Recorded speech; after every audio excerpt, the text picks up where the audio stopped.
A thread by Carlos Osuita. Holy crap. Who the hell is this blithering imbecile? You have to listen to him. President Trump, did you know that all you need is love and arson? Link in the thread. Tim Pool gets into heated argument with Ian on Timcast IRL. I have never in my life come across a person with such a bubbling stew of cliches and superficiality and slogans and rotten eggs fermenting inside his head. If Hitler had been shown a little love after he came to power, World War II could have been averted. But bored, pampered, safe, rich, white people get to burn down black owned businesses because they're angry about the Federal Reserve. Hitler gets love and empathy, but hardworking, law abiding businesses owners get to die.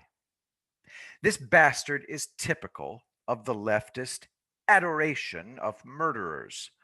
What happened to him to make him do what he did? I know exactly what happened to Hitler.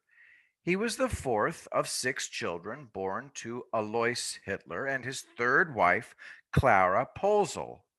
Alois was a psycho who beat Adolf so badly he had to be hospitalized. The camera never lies. He was a monster. Clara Hitler was a dish rag who babied Adolf but didn't protect him from Alois. Hitler was a frightened infant. Of course.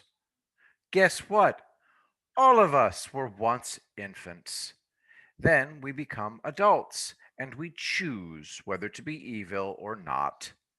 Plenty of people showed Hitler love and empathy. He was perfectly capable of sparing people when he chose. Eduard Bloch was the Hitler family physician in Austria. He was Jewish. Because he went out of his way to intervene to save Adolf from his father, was often as he could, Hitler put him on the do not harm list. He was untouched by the Nazis. Hitler chose to commit evil, knowing full well that he was committing evil. People like that Ian, who refuse to admit the existence of evil, are copping out. It takes moral clarity to judge people and find them wanting.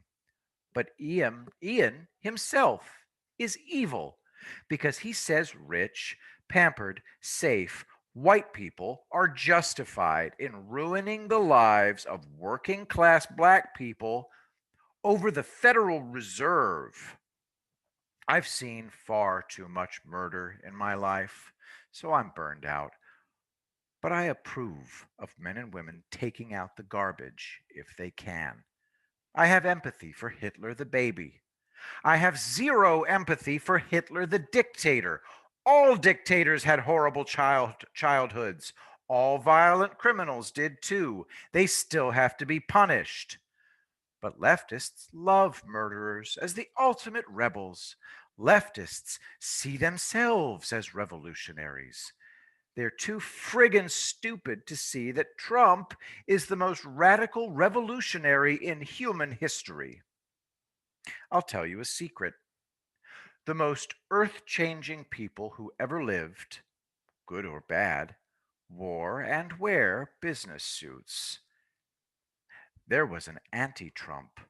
He hid in plain sight in his business suit. He was invisible until you looked into his eyes. And then your blood froze. He was the real thing. It's good that Hannibal Lecter is the limit of most people's imaginations. He's boring as hell to me. They all are. Cartoon characters, but that's good. I'll know we're in trouble when we start seeing the real thing. But I don't think we will. I think the anti Trump was a one off. He would have made Hitler crap his pants in terror. But if you think the right words can talk someone out of being evil, you're too stupid to be let out alone on the street. You need one of those toddler harnesses. The question always asked is, if you could go back in time and kill Hitler before he became dictator, would you? Of course not. Hitler wasn't the problem. The entire era was the problem. Killing Hitler would have simply delayed World War II. Someone else would have taken his place. It could have been someone with genuine military skill. That means we would have lost the war. The entire world was screwed up at the time. There wasn't a single country on the planet that wasn't insane at the time. Wars don't just happen, they're caused. The era of world wars is over. We just don't have the same dynamics and cultures anymore. Love and empathy are fine, except in geopolitics. Leftists have shown us that empathetic diplomacy doesn't work. What you do is ask each side, what would it take for you to make a deal? That's how Trump got Serbia and Kosovo to essentially make peace. Currently, Azerbaijan and Armenia are fighting over Nagorno Karabakh, part of Azerbaijan but inhabited mostly by Armenians. The last war was 1994. It killed 30,000 people. This is an ethno religious war, but that's just the rationale. The Azeris are virtually secular despite being nominally Shia Muslim, and the Armenians are by no means devout Orthodox Christians. But it's a tribal feud going back forever. And of course, Turkey and Russia are throwing gasoline on the fire. The Turks back the Azeris, the Russians, the Armenians. The Turks have allegedly sent in Syrian cannon fodder, and of course, Russia has sent in mercenaries from the Wagner Group. Let's see how Ian shows Erdogan and Putin some love and empathy. In reality, of course, Erdogan and Putin need to keep being handed military defeats until they stop. Too bad for the hapless troops. But it's either wipe them out or let them wreak havoc. November 3rd can't come soon enough. President Trump tweeted, "Going well, I think. Thank you to all. Love." That is the sort of love we need, not the love reserved for murderers, rapists, and arsonists. Love of those of us who don't break the law and who improve their lives. I don't care about perpetrators. We've all got hard luck stories. If I'd chosen to take out my rage on the world, I would have deserved to end up sizzling in the electric chair. All evil is volitional, a choice.